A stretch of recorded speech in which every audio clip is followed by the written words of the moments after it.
Good morning students, मैं चंचल शर्मा आपकी हिंदी की अध्यापिका। आज आपको हिंदी का पाठ 10 करवा रही हूँ। पाठ का नाम है मोर। मोर क्या है? मोर एक पक्षी है। इस पक्षी को राष्ट्रीय पक्षी भी कहा गया है। जैसे नेशनल फ्लैग होता है, नेशनल फ्लावर होता है, नेशनल एनिमल होता है, इसी तरह से इसे भी बर्ड जिसे कहते हैं, नेशनल बर्ड क्या है? ये राष्ट्रीय पक्षी। ठीक है, मोर हमारा राष्ट्रीय पक्षी भी है। तो हम देखेंगे मोर कैसा होता है, इसकी बनावट कैसी है। ठीक है, तो लेसन में हमारे पास मोर का ही हमारा लेसन है। मोर कैसा होता है? मोर हरे रंग का होता है। इसकी गर्दन नीले रंग की होती है जो सुराही की तरह पतली होती है और इसके पंखों पर गोल गोल चिन्ह बने होते हैं जो तरह तरह के कलरों रंग के बने होते हैं। मतलब मोर के पंख पर बहुत तरह के रंग होते हैं, कई रंग होते हैं इसके पंखों पर, है ना। तो आपने मोर को देखा भी होगा। मोर बाकी पक्षियों से बड़ा है, काफी बड़ा है मोर। तो मोर के पंख बहुत बड़े बड़े होते हैं। जब बादल गरजते हैं तो मोर उन्हें देख के नाचता है। मोर नाचता हुआ बड़ा सुंदर लगता है और ये अपने पंखों को फैला देता है। पंख ऐसे हो जाते हैं जैसे पंखा हो, पूरा गोल बन जाते हैं, ऐसे उसकी गोलाई सी बन जाती है, पंखे की तरह लगता है और थिरक थिरक कर नाचता है। इसलिए भी मोर हमें अच्छा लगता है क्योंकि मोर नाचता हुआ बड़ा सुंदर लगता है। और वैसे भी रंग अच्छे होने की वजह से इसे हम लाइक करते हैं, हमें अच्छा लगता है।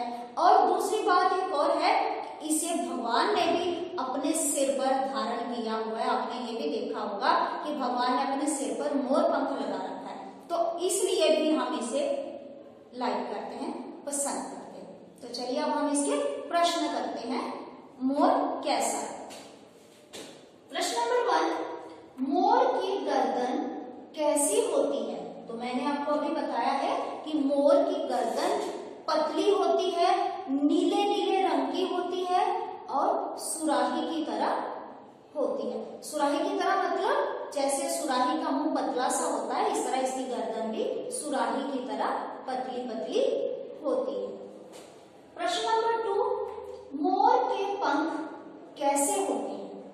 तो मोर के पंख रंग बिरंगे होते हैं जिन पर नीले नीले चंद्रमा जैसे गोल चिन्ह होते हैं। मतलब पंख तो रंग बिरंगे होते हैं, मैंने आपको बताया इस पर बहुत से कलर होते हैं, बहुत से रंगों के पंख होते हैं मोर के।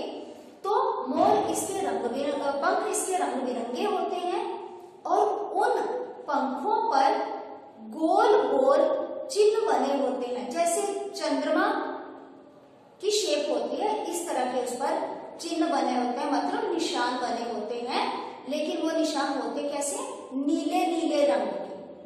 आपने कभी मोर का पंख देखा होगा तो उस पंख के ऊपर नीला एक गोलाकार सा बना होता है, वो बहुत ही सुंदर लगता है। उसका कलर रंग जो है वो नीला भी नहीं होता, हरा भी नहीं होता, बीच का सा कलर होता है, बहुत सुंदर लगता है वो रंग, है ना। तो मोर के पंख रंग बिरंगे होते हैं, उन पर गोल गोल चिन्ह बने होते हैं। आप प्रश्न नंबर 3 देखिए। पाठ में आए निम्न शब्दों के विलोम लिखिए। तो विलोम में हमारे पास शब्द हैं, देखिए, जमीन, नर, अधिक, विशेष। पहले हम इन्हीं के बनाएंगे विलोम। तो जमीन किसको कहते हैं? धरती को। तो धरती का ऑपोजिट क्या होगा? विलोम क्या हो जाएगा? जमीन का विलोम आसमान। नर, नर होता है आदमी, तो नर का विलोम मादा। अधिक, अधिक माने ज्यादा, और अधिक का विलोम होगा कम। ये हो गया कम। अब विशेष, विशेष होता है जैसे हम किसी को स्पेशल कहते हैं, कोई कोई स्पेशल व्यक्ति होता है तो उस व्यक्ति को हम विशेष में लेते हैं। तो विशेष, एक तरफ विशेष हो गया, दूसरी तरफ हो गया कॉमन, आम। ठीक है, तो विशेष का आम। नेक्स्ट सुंदर, खुरदरे, तेज, कठिन, ये हमारे पास शब्द है। अब सुंदर का विलोम होगा बदसूरत। सुंदर माने बहुत सुंदर, अच्छा लगना, और बदसूरत होता है अच्छा नहीं लगना। ठीक। खुरदरे, खुरदरे होते हैं जैसे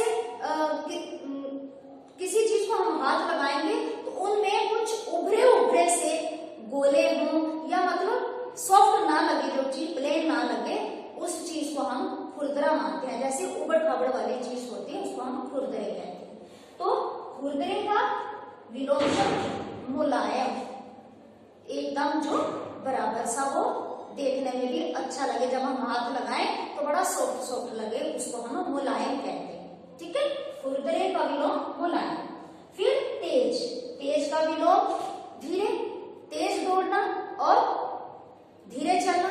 ठीक है, तेज का विलोम हो गया धीरे। नेक्स्ट कठिन, कठिन माना होता है मुश्किल, और इसका अपोजिट विलोम हो गया आसान। कठिन काम, आसान काम। मुश्किल काम तो जिसे हम इजी कहते हैं, है ना, आसान काम।